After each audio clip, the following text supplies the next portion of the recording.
Hola mis amores, espero que todos se encuentren muy bien. Hoy, 20 de julio, es un día muy especial, lleno de emociones encontradas. En la actualidad son emociones más bien tristes. Sin embargo, no puedo negar que en esa tristeza hay muy buenos recuerdos y cosas bastante lindas. Por si no lo sabías, hoy 20 de julio marca 7 años de la muerte de Chester Bennington, algo que seguramente muchas personas sepan. No obstante, yo crecí amando este día porque era el cumpleaños de mi abuela, uno de los amores de mi vida. Después de 2017, seguía siendo un día melancólico y triste, pero no era del todo malo teniendo en cuenta que podía celebrar la vida de mi nana. Eso cambió en el 2020, cuando mi abuela murió a sus 74 años. Ahora, el 20 de julio es un día en donde intento mantenerme cuerdo e intento honrar la memoria de mi abuela y de Chester. El 20 de julio también marca la fecha del cumpleaños de Chris Cornell y la independencia de Colombia. Seguramente nunca había hecho un video tan personal, pero me parece importante compartirlo con todos ustedes. No quiero quedarme dando vueltas en algo natural de la vida como es la muerte. Entonces voy a aprovechar el tiempo que tengo e intentar hacer algo entretenido para todos ustedes que espero sea de su agrado. En esta oportunidad vamos a estar revisando la vida de Chester Bennington, desde sus inicios hasta su trágico final. Al final del video intentaré conectar todo de una forma bella hablando sobre mi abuela, que creo que merece su reconocimiento público por todo lo que significa para mí. Perdón por esa introducción tan larga, estoy intentando hacer todo esto como terapia, así que espero no sonar patético y miserable. Vamos a darle.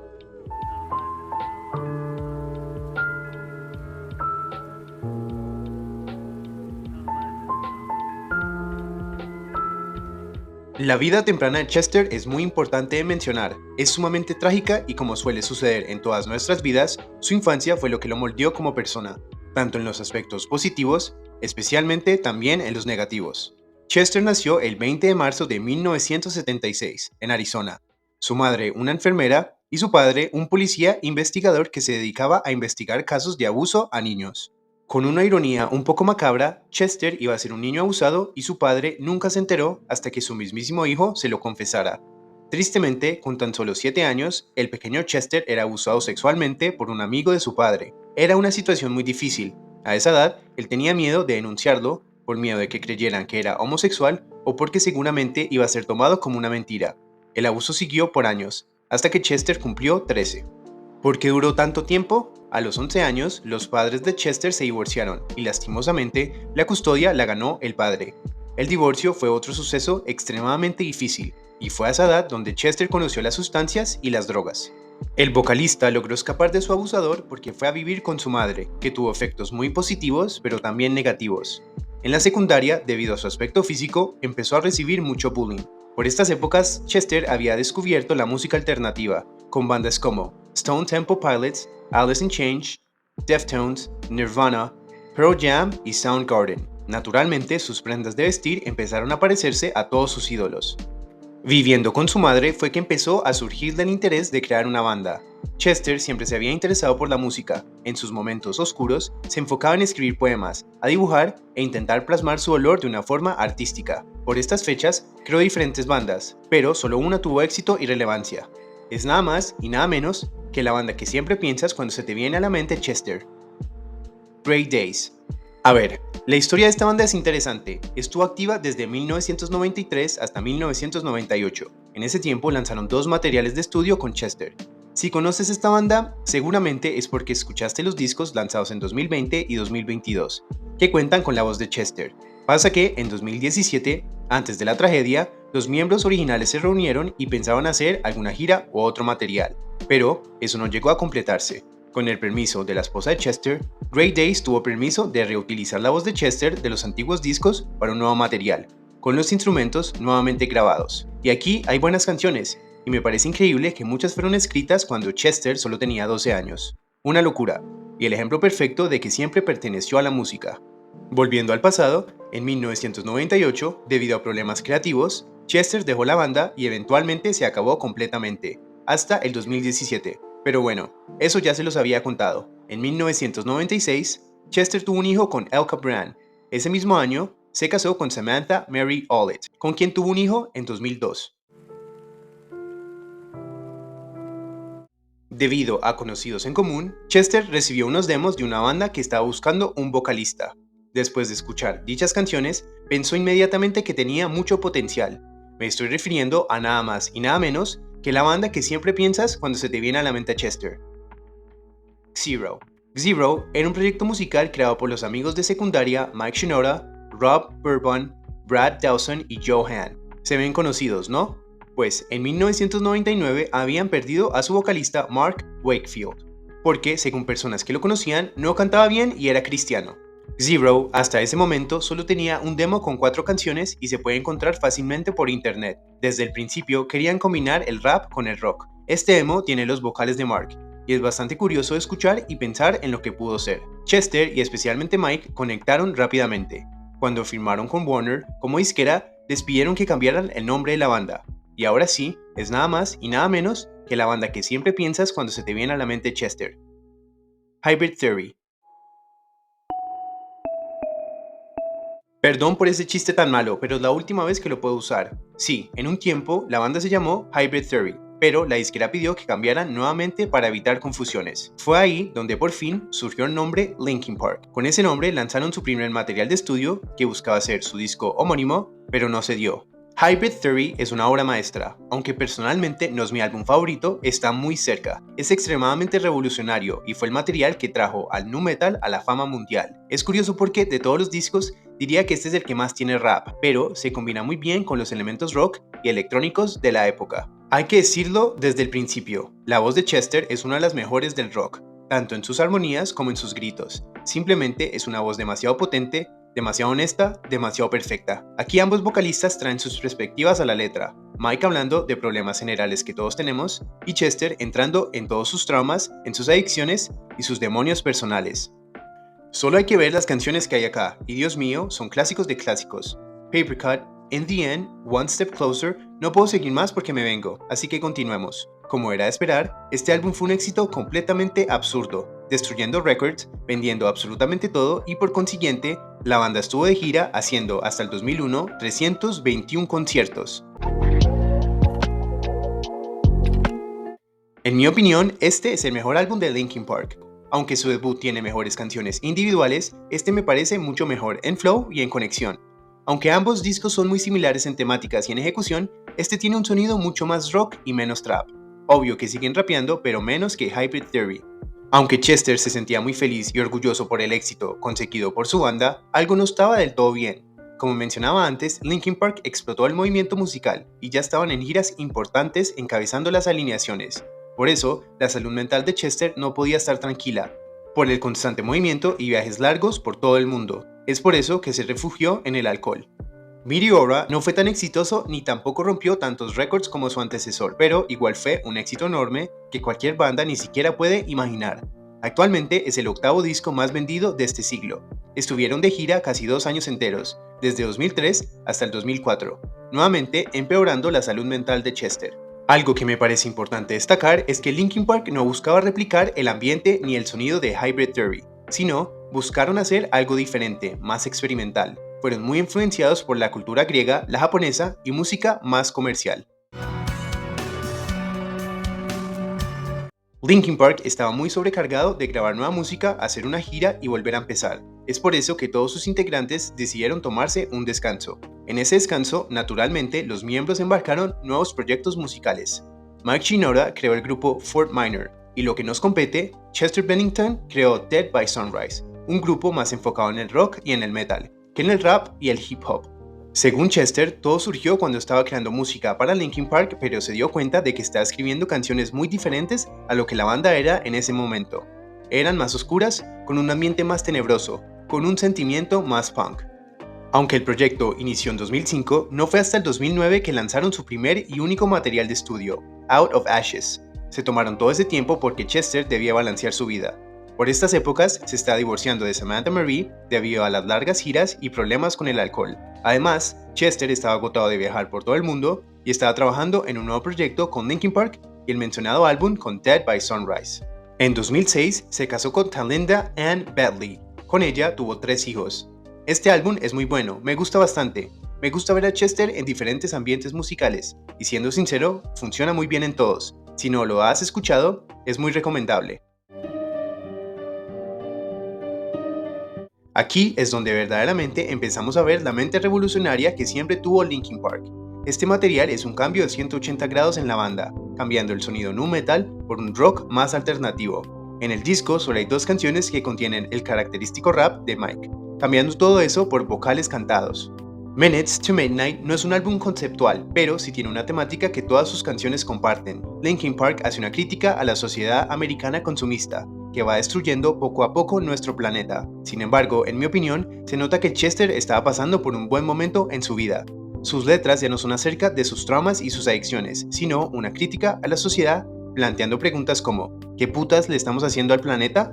Hay canciones pesimistas y diría que hay temas hasta nihilistas, pero también podemos ver el lado positivo de la vida y lo bello de las cosas pequeñas. Por primera vez, Chester canta cosas lindas, motivadoras, llenas de esperanza. Nos pide a todos que olvidemos lo malo y nos quedemos con lo bueno cuando todo esto termine. Aquí hay tres de mis canciones favoritas de toda la discografía de la banda: Leave Out All the Rest, Shadow of the Day y What I've Done. Linkin Park estuvo de gira desde 2007 hasta el 2009, en lo que, en mi opinión, es la gira más grande que la banda ha hecho. Aunque este álbum no vendió tan bien como sus dos discos anteriores, los sencillos individuales sí funcionaron muy bien. Es curioso que mientras la banda se pone más experimental, alejándose del nu metal, a sus discos les va peor. No digo eso como algo malo, porque exactamente eso es lo que me encanta de Linkin Park. Yo amo este maldito material. Creciendo, siempre pensé que este era el peor álbum de la banda y en mi mente era el disco con el que se vendieron, pero entre más pasaba el tiempo, más le prestaba atención, más me gustaba. Ahora sí, este es un álbum conceptual, que narra la historia de una sociedad que fue casi destruida por armas nucleares. Las letras no buscan ser tan personales ni tampoco buscan ser tan subjetivas, todo lo contrario. Aquí la banda busca hablar del miedo general, de las bombas nucleares, lo desconocido y de la muerte. El título es sacado de una frase de Robert Oppenheimer que dice: una bomba nuclear es tan brillante como 1000 soles. Si hablamos de la música, este es el cambio más abrupto de Linkin Park hasta ese momento.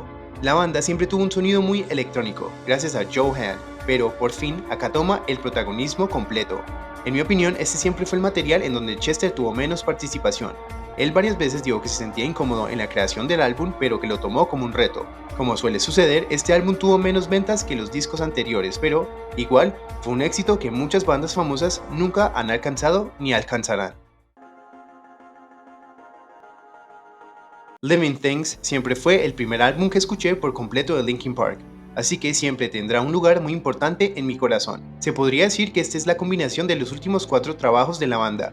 Aquí intentan combinarlo todo: lo electrónico, lo rap, lo rock, lo hip hop, lo pop, todo eso. Y yo creo que funciona bien. Hay algunas canciones que suenan muy genéricas: Te estoy viendo a ti, Burn It Down, pero hay otras canciones muy excelentes. Promocionando este material, todos los miembros decían que este era su trabajo, que buscaba volver a lo que los hizo famosos. Por lo mismo, abandonaron lo conceptual y lo político y volvieron a los traumas y los problemas personales. Por lo mismo, aquí podemos escuchar y entender cómo estaba la salud mental de Chester en ese momento. Me parece que Chester tiene una posición muy similar a Minutes to Midnight, pero aquí canta acerca de su legado, de su memoria y de cómo todo al final muere, deja de importar y es olvidado.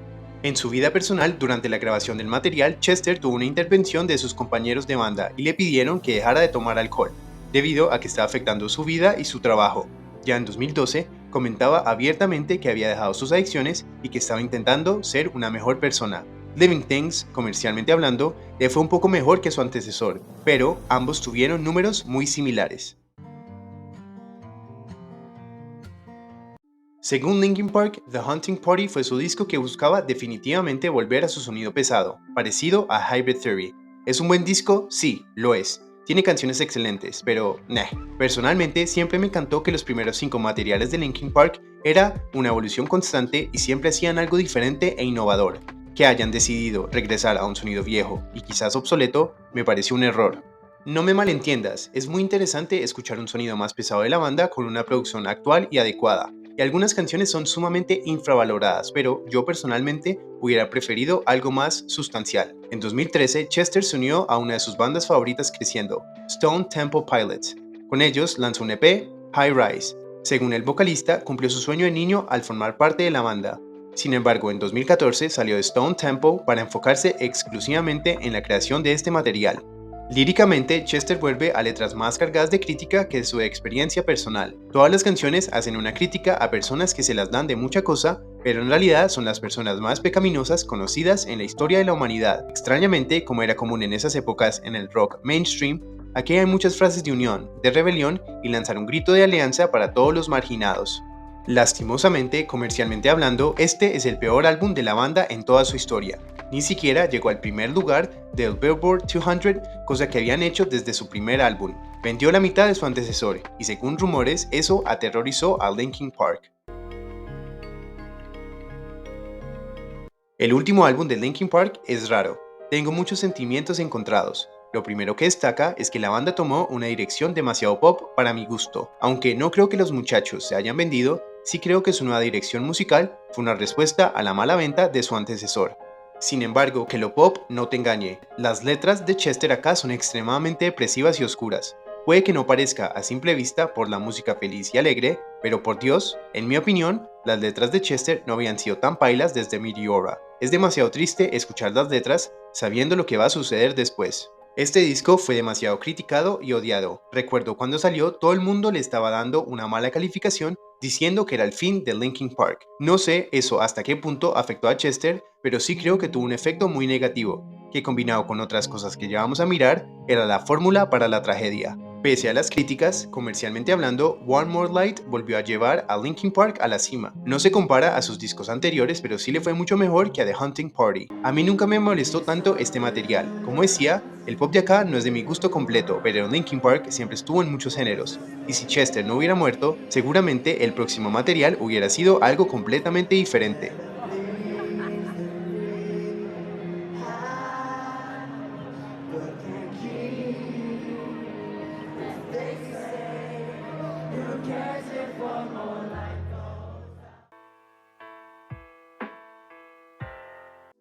Aparte de las críticas abrumadoras de su último álbum y en general recaídas que Chester siempre tuvo en su salud mental, hay que agregar un suceso que lo cambió todo.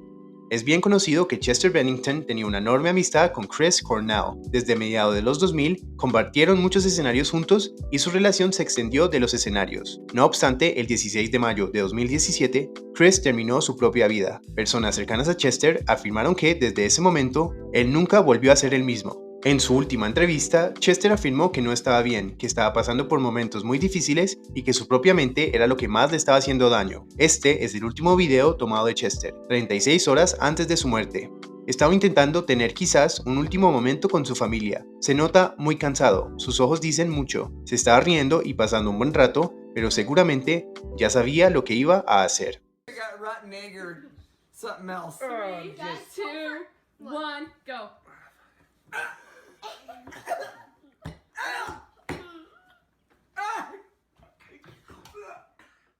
El 20 de julio de 2017 salió en las noticias que Chester había terminado su propia vida. Chester fue el primer vocalista a quien me le aprendí el nombre, la primera persona por la que me obsesioné, el primer músico que admiraba cómo cantaba y cómo lo decía. Linkin Park fue la primera banda que estuvo en la música de mi celular. In the End fue la primera canción que repetía una y otra vez. Sin Linkin Park, sin Chester, seguramente ni siquiera me guste la música rock y seguramente no sea la persona que soy ahora. Antes, lo único que tenía para no pensar en la muerte de uno de mis ídolos de la infancia era saber que estaba con mi abuela, era intentar demostrarle el amor que merecía, intentar darle quizás lo que otras personas nunca le dieron. Ahora, el 20 de julio es un día triste, apagado, en donde siento que me falta algo, en donde siento que no soy el mismo. Es un día que me recuerda que todo lo que amo, lo que me motiva a ser mejor, finalmente se irá, como todo. Todo siempre llega a la muerte y eso me da miedo. Me parece un poco ridículo dedicarle este video a personas que están muertas, que no pueden siquiera saber lo que estoy diciendo, pero sí, esto va por ustedes. Gracias Chester por enseñarme la música que tanto me encanta hoy y por decirme que incluso en los peores momentos siempre habrá esperanza. Y a mi abuela, te amo mi nana. No hay un día en donde no piense en ti. No hay un día en donde no quiera ir a tu casa, a verte, a besarte, a abrazarte, a simplemente hablar contigo de cualquier cosa. Espero que hayas encontrado la paz, y aunque no crea en el cielo ni en esas cosas, creo que si alguien los mereciera, serías tú.